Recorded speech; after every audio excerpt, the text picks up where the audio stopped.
Kımız.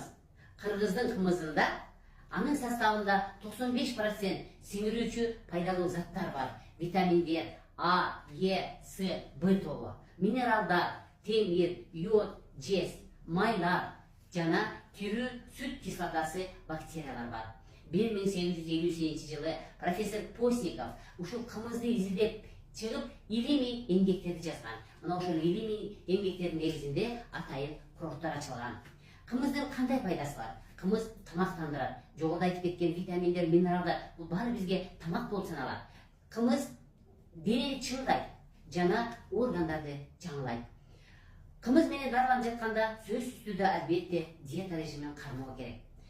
Кыргызда кымыздын көп түрлөрү бар. Уус кымыз, самал кымыз, бал кымыз, кунан кымыз, сары кымыз жана кара кымыз. Сары кымыз бул өтө күчтүү болот. Бул ошол чөптөр саргайып баштаган мезгилдеги чөптү жеген бээден алынган кымыздар сары кымыз деп аталат да, бул абдан күчтүү болот.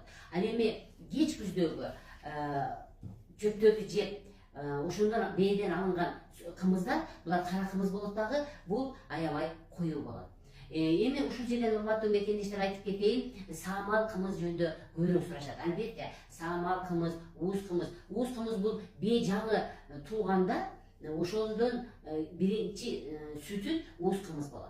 Ал эми самал кымыз болсо жаз мезгилинде эми жаратылыш жашыл көккө айланганда ошол жашыл чөптү жеген бээлерден алынган кымыз самал болот. Бул дагы өтө көп чөптү жегенден кийин ошол чөптөгү минералдар, ошондогу витаминдер, ошондогу керектүү заттар адамга чоң пайда берген үчүн самал кымыз ичүүгө көбүрөөк биз көрсөтмө беребиз. Урматтуу мекендештер, ден соолукта болгула, жогоруда айтылган кымыздарды ичиңиздер.